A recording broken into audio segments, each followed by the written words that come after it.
OK, what's the time? It's 23 minutes past 8.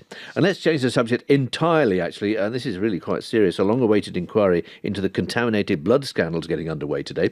At least 2,400 people died in the UK after they were given blood products from overseas during the 70s and 80s, which were infected with hepatitis C and HIV.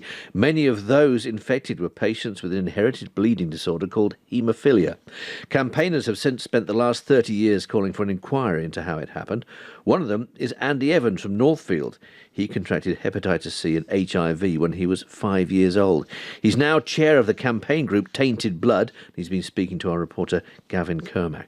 The medications they had back then were very rudimentary, and because they didn't know much about it, they were using the drug in extremely high doses to try to combat HIV. And actually, the evidence seems to show that people who were put on these high doses tended to be tipped over into full-blown AIDS.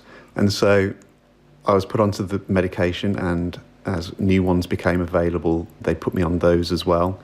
And I soon found my health deteriorating quite rapidly to the point where I was being sick on the coach on the way to school.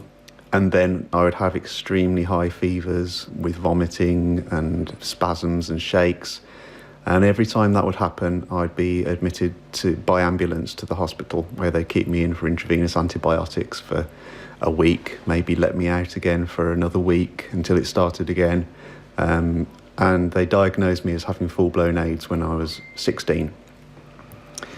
So, as you can imagine, that was a pretty tough sort of 4 years following that, when I was having to fight for life, really, because there was nothing out there that would definitively stop the virus in its tracks. I know that my parents were told on several occasions that they should really expect the worst, and the next infection that I got would probably be my last, giving them a warning of maybe 2 weeks at one point to say goodbye, really. And then they came out with what were the first examples of what we would call HAART, or highly active antiretroviral therapy, which actually did help. And I slowly started to feel well enough to stay out of hospital for extended periods of time. And the inquiry is starting today into what happened, basically. What are your hopes for what's going to come out of this?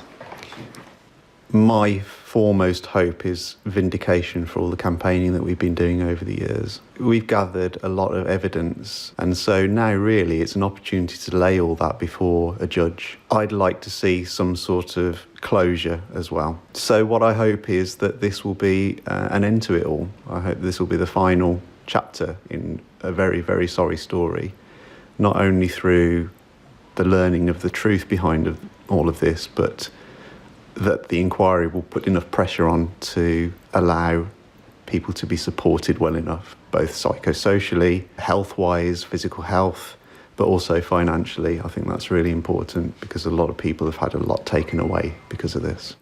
That was Andy Evans, chair of the Tainted Blood campaign, speaking to our reporter Gavin Kermack. In a statement, the Cabinet Office said the infected blood inquiry is a priority for the government. It's extremely important that all those that have suffered so terribly can get the answers they've spent decades waiting for, and lessons can be learnt so that a tragedy of this scale can never happen again. Government is committed to providing the inquiry with all the support that it needs.